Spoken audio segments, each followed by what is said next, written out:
तो गाइस आज की इस वीडियो में हम बात करने वाले हैं आपके रेसिड्यू थ्योरम के बारे में। रेसिड्यू थ्योरम का कॉन्सेप्ट देखेंगे एंड उसके बाद उसके क्वेश्चंस को सॉल्व करेंगे गाइस। ठीक है, हमारा जो रेसिड्यू थ्योरम है ये एक बहुत ही इंपॉर्टेंट टॉपिक है। अगर आप किसी भी एग्जाम की तैयारी कर रहे हैं तो आपके मैथमेटिकल फिजिक्स में रेसिड्यू थ्योरम जरूर पूछा जाता है। ठीक है, तो इसीलिए इसको पढ़ना जरूरी है, इसके क्वेश्चंस को सीखना जरूरी है गाइस। ठीक है, आपका जो रेसिड्यू थ्योरम है इसमें आपका सबसे पहले रेसिड्यू निकालने आना चाहिए, तभी आप रेसिड्यू थ्योरम उसको आप यूज कर पाएंगे। ठीक है, तो आपका जो रेसिड्यू होता है सबसे पहले वो क्या होता है आप जानते हैं, जैसे कि सिंपल पोल पे हम रेसिड्यू निकालते हैं। आपका फिर जो डबल पोल होता है उस पर भी हम अपने रेसिड्यूज को निकालते हैं। nth ऑर्डर पे जो आपका रेसिड्यू निकाला जाता है तो उसको कैलकुलेट करने के बाद हमारे पास रेसिड्यू थ्योरम यूज किया जाता है। ठीक है, तो ये एक कर्व से रिलेटेड बात होती है इसमें। तो कर्व के बारे में बढ़िया से देखा जाएगा कि कौन कौन से ऐसे जो आपकी पोल्स हैं जो उस रेसिड्यू के अंदर आ रहे हैं, जो उस कर्व के अंदर आ रहे हैं, है ना। तो इस हिसाब से क्वेश्चंस आपके पूछे जाते हैं। कई बार आप देखेंगे आपके एग्जाम्स में गाइस आपके डायरेक्टली पोल भी पूछ दिए जाते हैं। बोला जाता है कि आपके पास एक जो function of complex variable F Z, इसका बताइए पोल ऑफ सेकेंड ऑर्डर है या फिर जो आपका सिंपल पोल है। तो ऐसे भी चीजें आपके पास क्वेश्चंस में पूछी जा चुकी हैं। तो चलिए सीखते हैं आज के इस वीडियो लेक्चर में बढ़िया से आसान भाषा में, एकदम बेसिक से जो भी चीज़ें हैं शुरुआत से सारी चीज़ें मैं आपको बताऊंगा। तो एक एक चीज़ों को नोट डाउन आप कर लीजिएगा, आपके एग्जाम्स में काम आने वाली है। चलिए जुड़ जाइए, सभी लोग का स्वागत है। Good evening everyone. वीडियो को लाइक कर दीजिए, शेयर कर दीजिए अपने दोस्तों के साथ। जो लोग भी चैनल पर नए हैं सब्सक्राइब जरूर कर देंगे। और हमारे कोर्सेज को ज्वाइन करने के लिए गाइस आप हमारा एप्लीकेशन डाउनलोड कर सकते हैं, राज फिजिक्स ट्यूटोरियल्स। वहां पे जाके आप हमारे कोर्सेज को ज्वाइन कर सकते हैं, जहां पे आपके लिए IIT JEM physics, GATE physics and CSR and physical science and MSc physics entrance exam के लिए कोर्सेज अवेलेबल है। ठीक है, आप इस नंबर पे भी कांटेक्ट कर सकते हैं, इस पे जाके आप डिटेल्स ले सकते हैं, ज्वाइन कर सकते हैं। चलिए सबसे पहले बात करते हैं गाइस आपका रेसिड्यू थ्योरम क्या होता है बेसिकली।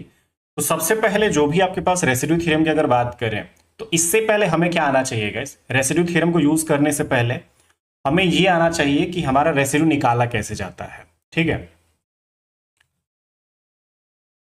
हाउ टू कैलकुलेट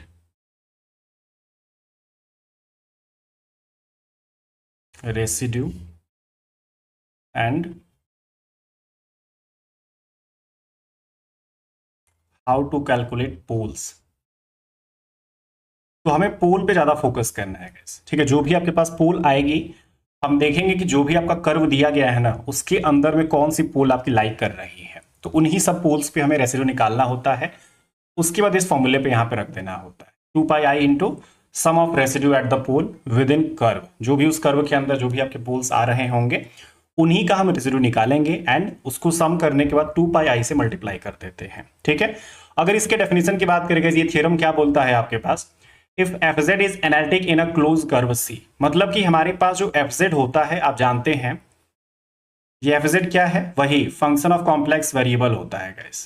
ठीक है, तो आपका जो fz है हम बात कर रहे हैं ना कि वो जो आपके पास एक क्लोज कर्व C दिया गया है वहां पे क्या है, उसमें वो एनालिटिक होता है। ठीक है, except at a finite number of poles within C। कुछ ऐसे जो कर्व के अंदर कुछ ऐसे पॉइंट्स आपके पास अवेलेबल हैं, कुछ आपके पोल्स वहां पे अवेलेबल हैं जहां पे वो आपका एनालिटिक नहीं होता है। ठीक है, और आपके पास जब एनालिटिक नहीं होता है तो उसको क्या बोला जाता है, सिंगुलर पॉइंट बोला जाता है। तो उस जो पॉइंट्स आपके पास अदर जो पॉइंट्स है वहां पे वो क्या होने वाला है, आपका सिंगुलर वहां पे होने वाला है, मतलब कि वो नॉन डिफरेंशिएबल वहां पे होने वाला है। ठीक है, तो हम इसका इंटीग्रेट कर सकते हैं। तो इस तरीके से आप इसको देख सकते हैं। फिर उसको सॉल्व कैसे किया जाता है, आप जब भी क्वेश्चन देखेंगे ना गाइस वहां पे आपको इंटीग्रेशन दिया रहेगा, कुछ कर्व आपके पास दिया रहेगा, FZ DZ आपको पास देखने को मिलेगा क्वेश्चन में। तो इसको हम कैसे सिंप्लीफाई कर सकते हैं, सबसे पहले हमें ये पता होना चाहिए कि आपका जो FZ है वो क्या दिख रहा है आपके क्वेश्चन में। ठीक है, आपके पास जो भी FZ होगा इसमें आप ये देखेंगे कि जो भी आपका डिनोमिनेटर है उसको इक्वल टू 0 पुट करेंगे, तो वहां से हम अपने जो भी पोल्स है वो कैलकुलेट कर सकते हैं। ठीक है, तो पोल्स अगर आप कैलकुलेट कर लेंगे उसके बाद आप उसकी मदद से रेसिड्यू भी निकाल ही सकते हैं। ठीक है, तो रेसिड्यू निकालने के बाद फिर हमें सारे रेसिड्यू जो भी आपके उस कर्व के अंदर आ रहे होंगे उनका सम कर लेना है एंड 2πi से मल्टीप्लाई करा देना। इसको चाहे तो हम ऐसे भी लिख सकते हैं गाइस, आपके पास ये जो फॉर्मूला है कैसे लिखा जा सकता है, fz dz is equal to 2πi r1 plus r2, जितने भी आपके रेसिड्यू यहां पे आ जाए सबको वहां पे आप सम करके चाहे तो लिख सकते हैं। ठीक है, क्लियर यहाँ पे हो जाएगा गाइस। चलिए क्वेश्चंस के थ्रू मैं आपको समझाता हूँ कि कैसे ही आपको यूज करना है, तब हमें बढ़िया से पता चल पाएगा। देखिए क्वेश्चन देखिए गाइस, यहाँ पे क्या है आपका क्वेश्चन में बोला जा रहा है evaluate the following integral using residue theorem. क्या है आपका कर्व यहाँ पे दे रखा है सी, इंटीग्रेशन हमारे पास है 1 + z divided by z 2 - z dz, ठीक है। Where C is the circle mod z is equal to 1। तो सबसे पहले एक चीज तो हमें ये पता होना चाहिए कि हमारे पास ये जैसे सर्कल यहाँ पे बोला जा रहा है mod z is equal to 1, ऐसा है। मान लीजिए अगर आप थोड़ी बहुत कॉम्प्लेक्स नंबर आपने थोड़ी बहुत अगर पढ़ी है तो आप इसका मतलब जानते हैं, लेकिन अगर आप नहीं जानते तो मैं आपको डराइव करके बताता हूं। ये जो आपका mod z is equal to 1 है ना गाइस, आप यहां से सर्कल कैसे बता सकते हैं, कैसे हमें पता चलेगा कि भाई आपका सर्कल है, ठीक है। तो इसको देखिए कैसे निकाला जाता है। सबसे पहले देखिए जो आपका z होता है कॉम्प्लेक्स नंबर में, आप क्या करते हैं इसको z is equal to x plus i y अपना होता है, ठीक है। फिर हमारे पास जब इसका मॉड करा जाता है गाइस, मैग्नीट्यूड जब निकाला जाता है, इसका मतलब क्या होता है, ये कुछ ऐसा हो जाता है, ठीक है। तो हमें mod z is equal to 1 ही दिया गया है, तो आप इसका क्या करिए दोनों साइड होल स्क्वायर कर दीजिए, मतलब कि x square plus Y square is equal to 1, या फिर 1 स्क्वायर भी बोल लीजिए।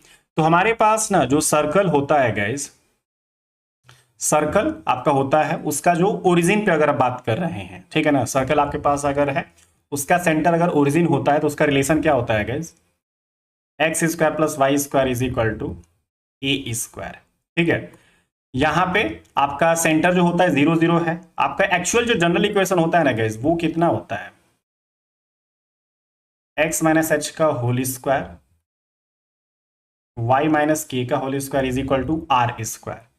तो यहां पे ना जो आपके h एंड k होते हैं ये आपके सेंटर्स होते हैं, r आपका रेडियस होता है, ठीक है। तो मेरे पास ये जो चीजें गिवन उस हिसाब से अगर मैं बात करूं, देखिए x और y यहाँ पे जो सेंटर आपको दिख रहा है माइनस एच और माइनस के हिसाब से, तो k और h की जो वैल्यू दिख रही है वो आपको 0 दिखेगी गाइस यहाँ पे, ठीक है। एंड जो आपका रेडियस यहाँ पे दिख रहा है वो आपका 1 दिख रहा है, तो सेंटर 0 0 रेडियस अपना 1। तो सबसे पहले इसका हम कर्व बना लेते हैं, ठीक है। कर्व हम बना के देख सकते हैं भाई, यहाँ पे ये कुछ ऐसा हमारे पास मान लीजिए बन जाता है, ठीक है। तो इसका रेडियस आपका 1 है, तो यहां तक मैक्सिमम ये 1 हो सकता है, ये भी मैक्सिमम 1 हो सकता है, ये भी मैक्सिमम 1 हो सकता है, एंड ये भी आपका मैक्सिमम 1 हो सकता है। इससे ज्यादा कुछ भी नहीं हो सकता है, ठीक है। तो मैक्सिमम जो पॉइंट हो सकता है 0 से 1 के बीच में आपके पास जो भी पोल्स होंगे यहाँ पे लाई करने चाहिए, तब हम इस क्वेश्चन को सॉल्व कर सकते हैं। उससे पहले अब इसे कर्व तो आपका हो गया गाइस, आप जैसे मॉड z इज इक्वल 1 देखेंगे तुरंत आपको आइडिया लग जाएगा कि हमारे पास ये सेंटर 0 0 और आपका जो रेडियस है 1, इसकी बात हो रही है यहाँ पे, ठीक है। लेकिन अब चलते हैं थोड़ा सा क्वेश्चन पे आ जाते हैं गाइस। यहाँ पे जो आपका एफजेड है वो क्या है, एफजेड जो आपके पास है 1 + z divided by z 2 - z, ये आपके पास है। हम इसमें से करेंगे गाइस, ये जो डिनोमिनेटर है put the denominator equal to 0,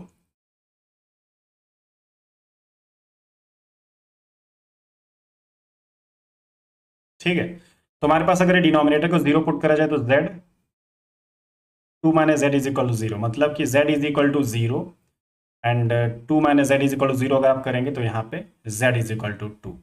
तो आपके जो पोल्स आ रहे हैं क्या आ रहे हैं, एक 0 आ रहा है और एक आपका 2 आ रहा है, ठीक है। और ये सबके सब क्या है आपके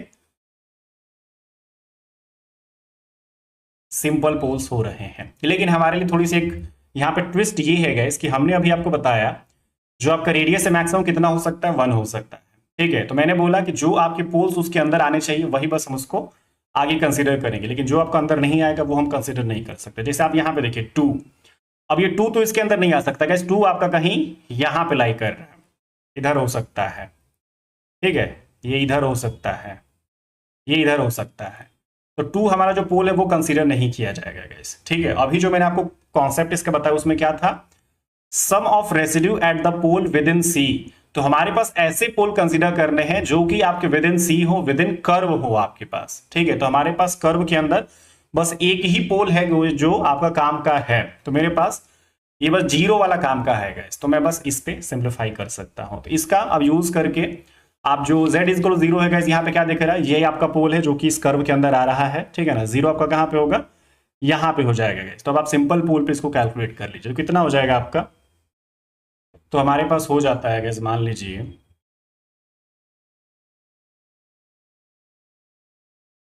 residue at z is equal to 0, ठीक है। तो आपका f0 इज इक्वल कितना हो जाएगा, सिंपल पोल के लिए क्या होता है आपका limit z tends to a, तो ये आपका a की जगह पे क्या रख देंगे हम यहाँ पे 0 रख देते हैं, ठीक है। फिर z माइनस a होता है, तो z माइनस 0, फिर आपका पूरा पूरा एफ जेड, तो 1 plus Z divided by Z 2 minus Z. आप यहाँ पे देख सकते हैं गैस हमारे पास लिमिट z टेंस टू 0, यहाँ पे z है 1 प्लस जेड है यहाँ पे divided by Z 2 minus Z से जेड गया। अब z टेंस टू 0, तो z की जगह पे आप 0 रख दीजिएगा इस यहाँ पे, तो कितना आ रहा है 1/2 मान लीजिए यहाँ पे आ रहा है, ठीक है। 1/2 हमें मिला, तो रेसिड्यू हमें मिल गई गैस। अब अकॉर्डिंग टू रेसिड्यू थ्योरम आपका यूज़ कर लिया जाए, जो आपका एफ जेड डी जेड था, ये 2 पाई आई रेसिड्यू आपके पास कितना आया था गैस, यहाँ पे हम R1 जो मिला, R2 तो यहाँ पे मिला नहीं कुछ, तो बस R1 रख देंगे, और R1 की वैल्यू हमारे पास रेसिड्यू की वैल्यू कितनी आई है 1/2 आई है गैस। तो इसको सिंप्लीफाई करने के बाद पाई आई इसका फाइनल आंसर हो जाता है, ठीक है। तो इस हिसाब से अगर आपको ऐसे रेसिड्यू सॉल्व करने को बोला जाएगा तो ध्यान रखिए इसका फाइनल आंसर कितना आ जाता है, पाई आई हमें मिल जाएगा, ठीक है। तो इसमें थोड़ा सा ये था कि गाइस हमें बस सिंपल पोल को यूज करना पड़ा था, सिंपल पोल पे जो आपकी रेसिड्यू पड़ी वो हमें यूज करना, तो थोड़ा सा आसान बन गया हमारे लिए। लेकिन आगे आपको देखने को मिलेगा जैसे इसकी पावर हम बढ़ा सकते हैं, इसकी पावर भी बढ़ा सकते हैं, तो उस सिचुएशन में हमारे पास जो पोल्स होंगे गाइस वो बढ़ जाएंगे, मतलब उसका जो ऑर्डर होगा वो बढ़ने लगेगा, जैसे कि डबल पोल हो सकता है, ट्रिपल पोल हो सकता है। तो अब थोड़ा सा डबल पोल वाले क्वेश्चंस की तरफ चलते हैं, ठीक है। इसमें तो काफी आसान बन गया, ये बहुत इजी क्वेश्चन था गाइस, नोट डाउन कर लीजिए। कॉन्सेप्ट बड़ा बढ़िया इंपॉर्टेंट है, एकदम सबके लिए इंपॉर्टेंट है,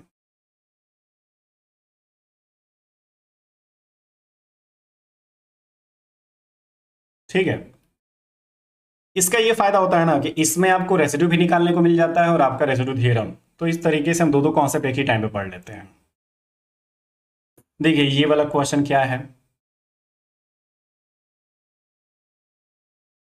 वीडियो को लाइक कर दीजिए सब लोग, चैनल पे नए हैं तो सब्सक्राइब जरूर कर दीजिए। बताइए आपका आंसर आ रहा है कि नहीं आ रहा, नहीं समझ में आएगा तो पूछ लीजिएगा।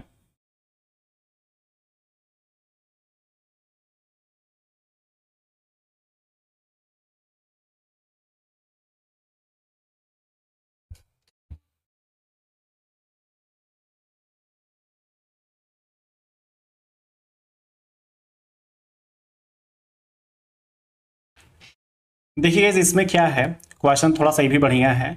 Evaluate the following integral using residue theorem where C is the circle mod Z is equal to 3/2। मतलब कि फिर से क्या है यहाँ पे जो सर्कल आपके पास ये दिया गया है mod Z is equal to 3, इसका मतलब ये है X square plus Y square is equal to ये 3/2 का होल स्क्वायर। क्यों, क्योंकि मैंने मॉड जेड की वैल्यू आपको बताई थी ये अंडर रूट में होती है ना ये ऐसे, तो यहाँ पे हम इसका होल स्क्वायर कर देंगे तो ये आपके पास इतना बन जाता है। तो हमें क्या मिला है यहाँ पे, सेंटर आपके 0 0, रेडियस आपका 3/2 मिला है गाइस। तो इसकी मदद से मैं चाहूं तो यहाँ पे शेप बना लेता हूं गाइस, ये मेरा शेप बन चुका है, ठीक है। सेंटर अपना क्या है 0 0, और रेडियस इसका क्या है गाइस 3/2, ठीक है। यहां तक ये 3/2 3/2, तो यहां से यहां तक इसकी डिस्टेंस कितनी है 3/2 है गाइस हमारे पास। अब पोल यहां से निकालते हैं सबसे पहले। इसमें देखिए जो आपका एफजेड है, आपका एफजेड क्या है गाइस यहाँ पे, F Z is equal to 4 - 3z divided by z, z-1 z-2, ठीक है। पुट डिनोमिनेटर इक्वल टू 0,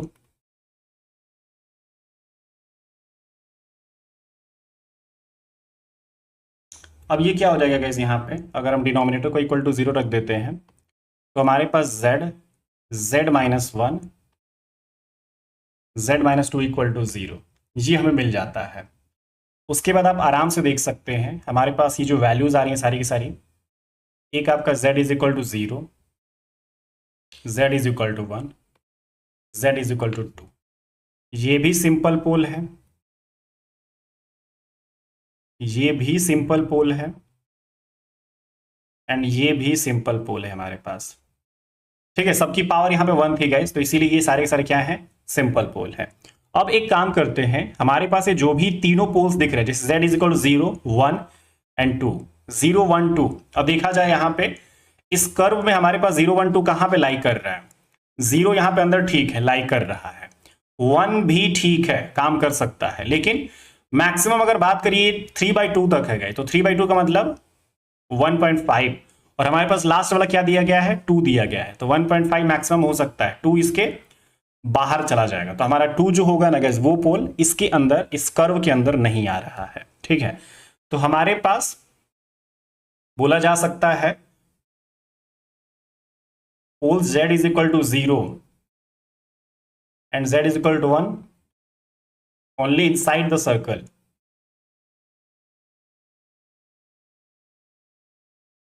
ठीक है, and z is equal to 2 जो आपके पास पोल है ये आउटसाइड द सर्कल हो जा रहा है, तो हमें इससे कोई मतलब नहीं है। अब हम z इज इक्वल टू 2 के बारे में कोई अब यहाँ पे डिस्कशन नहीं करेंगे, ठीक है, क्योंकि इसका कोई मतलब नहीं रह गया, हमारे कर्व के अंदर वो है ही नहीं, तो क्या फायदा। अब हमें क्या करना है गाइस यहाँ पे, अब z is equal to 0 and z is equal to 1 पे अब हमें अपना रेसिड्यू सिंप्लीफाई करना है, मतलब सिंपल पोल अब लेके चलना है, ज्यादा कुछ है नहीं। देखिए आपका क्या है, z इज इक्वल टू 0 पे क्या है, ये आपका गाइस सिंपल पोल है। ठीक है, तो रेसिड्यू आपका मान लीजिए यहाँ पे R1 में कर देता हूं, limit z tends to 0 z minus 0, फिर ये कितना हो जाएगा गाइस आपके पास, fz पूरा का पूरा 4 minus 3z z z minus 1 z minus 2।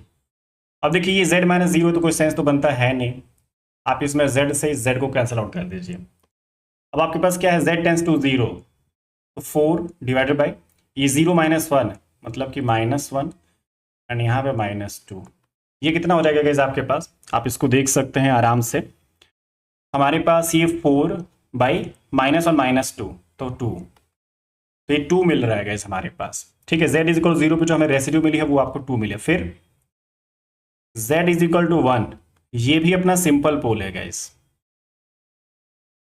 ठीक है, ये भी अपना सिंपल पोल ही है, तो इसके लिए आप अपना residue 2 limit z tends to 1 z minus 1, आपका फिर से f z 4 minus 3z z z minus 1, ये कैंसिल आउट हो रहा है। अब z टेंस टू 1 यहां पर रख देते हैं, तो 4 माइनस 3 डिवाइडेड बाई 1 1 माइनस 2, मतलब कि यहां पे -1 आना चाहिए गाइस। ठीक है, तो हमारे पास अब क्या किया जाए, using residue theorem,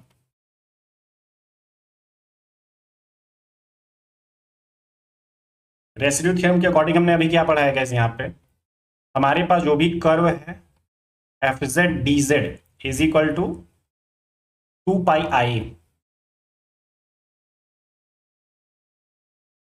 residue at the poles within curve C. ठीक है, तो हमने जो भी पोल्स निकाले हैं जो कि उस कर्व सी के अंदर आ रहे थे वो बस आप यहां पे रख दीजिए, एक्चुअली सम ऑफ। ठीक है, तो आपको यहां पे क्या देख रहा है, R1 प्लस R2, दो मैंने रेसिड्यू अभी आपको बताया। ठीक है, तो 2πi, एक आपका 2 आया था गैस R1 और एक आपका -1 आया था, तो हमारे पास फिर से ये कितना हो जाता है, 2πi यहाँ पे फाइनल आंसर हो जाएगा। ठीक है, तो इसमें कुछ बदलाव नहीं हुआ क्योंकि 2 - 1 घुमा फिरा के बात देखी हो गई।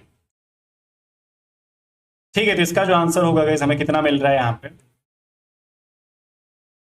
इसका हमें आंसर ये 2πi मिल रहा है गैस, ध्यान रखिए।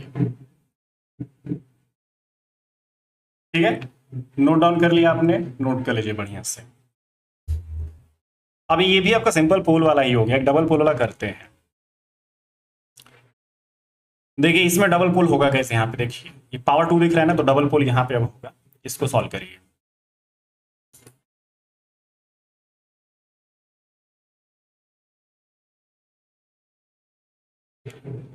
देखिए इसमें क्या हो रहा है, यहाँ पे फिर से हमारा जो कर्व दिया गया फिर से सेम कर्व है गाइस यहाँ पे, ठीक है ना,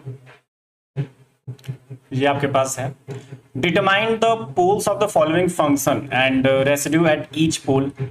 वैसे आगे भी चल के हम यही करने वाले। देखिए यहाँ पे जो आपका कर्व दे रखा है ना गाइस, क्या दे रखा है यहाँ पे, mod z is equal to 3, मतलब कि X square plus Y square is equal to 3 square. तो यहाँ पे जो रेडियस होगा हमारे पास वो अपना 3 आ रहा है, ठीक है। तो अपना कर्व क्या होगा, ये कुछ ऐसा हमारे पास हो जाएगा, ठीक है। इसमें ये देख लीजिए, यहां तक मैक्सिमम का रेडियस 3 है गैस। हमारे लिए थोड़ी बहुत राहत मिल गई। अब देखिए यहां पे जो आप पोल्स निकालेंगे गैस वो क्या है, आपके पोल्स आप यहां पे देख लीजिए, एफ जेड आपके पास है ये z-1 का होल स्क्वायर, फिर z+2 इक्वल टू 0, ठीक है। तो यहां से जो पोल आप क्या रहेगा, एक आपका z इज इक्वल टू 1 आएगा ऑफ सेकेंड ऑर्डर, ठीक है। और एक आपका z इज इक्वल टू -1 आएगा, -2 आएगा गैस जी, आपका सिंपल पोल आएगा। और आपके पास ये दोनों 1 एंड -2 दोनों इसके अंदर ही लाई कर रहे हैं, है ना। -2 आपका किधर हो सकता है, यहाँ पे मैक्सिमम ये -2 यहाँ पे हो सकता है, और +1 आपका किधर हो सकता है, मान लीजिए यहाँ पे हो सकता है। तो दोनों आपके जो पोल्स हैं ये अंदर ही ला रहे हैं। All the poles are lying inside the circle, ठीक है। ये चीज हमारे पास मान लीजिए हो जाती है। तो बस अब एक एक करके पहले रेसिड्यू करना ही पड़ेगा, घुमा फिरा के बात तो वही कर रहे हैं आप, ठीक है। तो पहले आप रेसिड्यू, जैसे इसमें बोला गया था ना, पोल्स ऑफ फॉलोइंग फंक्शन है रेसिड्यू एट ईच पोल, तो रेसिड्यू भी हम दोनों पे निकाल रहे हैं, पोल्स हमने देख ही लिया। तो पहले आप पोल्स भी देख चुके हैं और आपका रेसिड्यू एक एक करके निकाल लेते हैं कैसे। फर्स्ट ऑफ ऑल आपका residue at z is equal to -2, ये आपका सिंपल पोल वाला पहले कर लेते हैं गैस, ठीक है। कितना हो जाएगा आपका, ये r1 मान लीजिए हो जाता है आपके पास लिमिट z टेंस टू -2, आपका फंक्शन क्या है z स्क्वायर, ये पहले तो आप z+2 हो जाएगा, z स्क्वायर आपके पास है गैस, ठीक है ना, z square divided by z-1 का होल स्क्वायर z+2,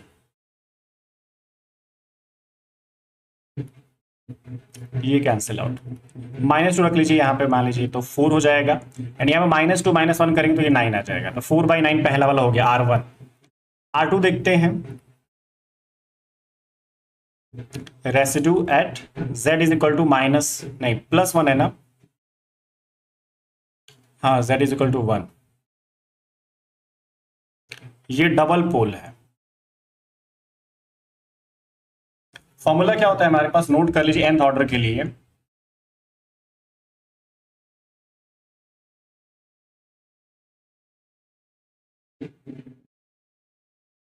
देखिए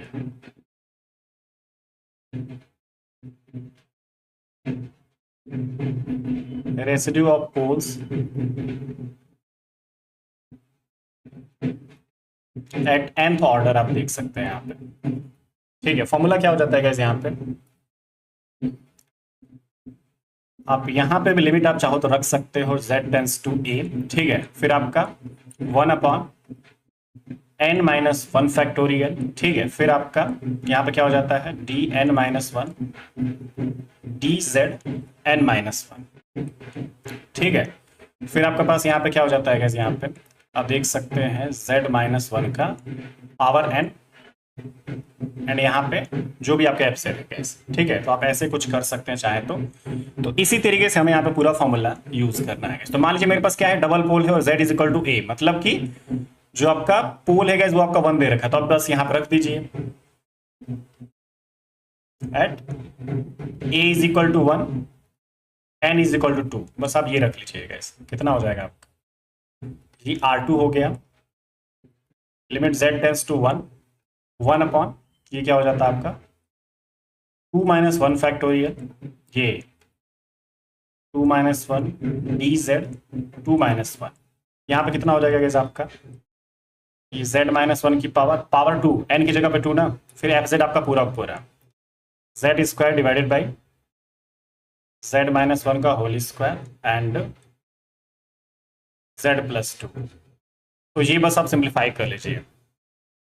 हमारे पास ये कितना, ये 2 - 1 फैक्टोरियल मतलब कि वैल्यू 1 ही समझिए इसको। तो आप ये अभी रखे रहिए आप, limit z tends to 1 D by D z² divided by z+2।